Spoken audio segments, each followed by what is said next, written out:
Hey team, thanks for joining me on the 13th Sunday of an Ordinary Time. This is my favorite reading in the Gospel, the one about the little girl, Talitha Kayum. I even have Talitha Kayum tattooed on my arm. And so let's just dive in. That's kind of a side note. These readings for me talked about and addressed my personal sort of attachment to money. And it was a good reminder for me of what is actually money and what role should it play in my life. Paul says, whoever had much did not have more, and whoever had little did not have less.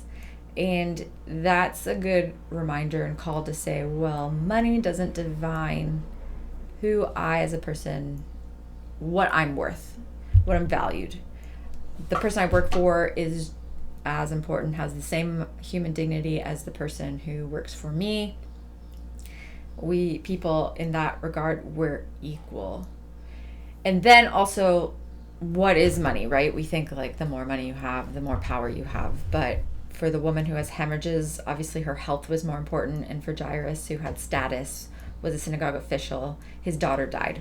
So it doesn't matter how much money you have in those situations. There's plenty of pop culture references that talk about this storyline, those people who seek money and then something tragic happens that kind of shakes them and wakes them up and they have to reconfront their lives. So as Catholics, this is a very familiar sort of dialogue for us. It's not about money. Jesus was poor. The widow who gives more, common themes. And we are called to tithe 10%, generosity. It's all really good stuff. And also important, I think, to realize that money isn't evil. And in fact, it's quite important to make it. When you think about back in the day when Jesus was going about, not only did people make money, but they also traded goods and they had communities, support systems. They worked in networks. Everyone knew everyone. People were friends. You'd go over, you'd get taken care of. You could go fishing if you didn't have food. There were more ways to cover your basic needs, to have shelter and food and live basically, than there are today. So not only is it common in our society to sort of not have the access of community that they did, you're also, if you're a parent, typically responsible to take care of your clan on your own or with your husband or wife, or if you're a single parent, on your own, right? And it's not like you can just say, hey, I don't have food today, so can I just come over and eat? And oh yeah, cool, okay, I'll get you next week sort of thing. It's not really built into the way we function anymore. So money now is more important in some sense than it might have used to be because it's concurrent with safety, security.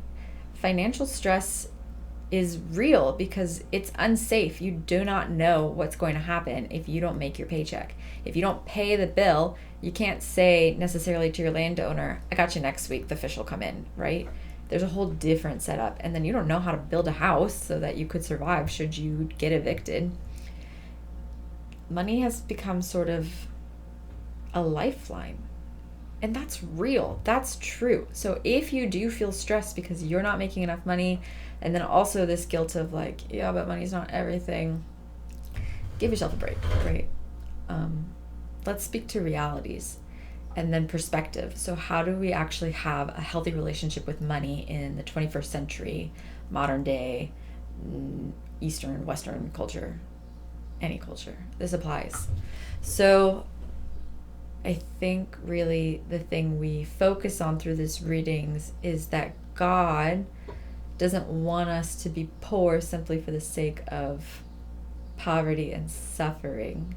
The stress you might feel for your financial outlook needs to be partnered with perspective that God wants you to be taken care of. He wants you to be safe. He wants to prosper you, and he loves you. And there's no shame for feeling like money is the way to get that security and to feel driven by money for that reason.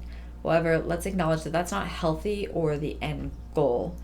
And we should do what we can to restore safety and have a good life, right? If you're working a job that you hate just because you need to put food on the table, that's pretty honorable. And God wants more for you. And will use what you're doing, your sacrifice, for the glory of his kingdom. That's what I want to say today. Just some food for thought. Let's look at how we value money, what it means to us, and how then can we make little changes daily to just put that relationship in the hands of Christ so that he can walk with us step by step into a flourishing and good world. He wants you to have the deepest desires of your heart, and money is a part of that. You can't ignore it. So I hope that that's a little bit of inspiration for your Sunday, and we'll see you tomorrow. Bye.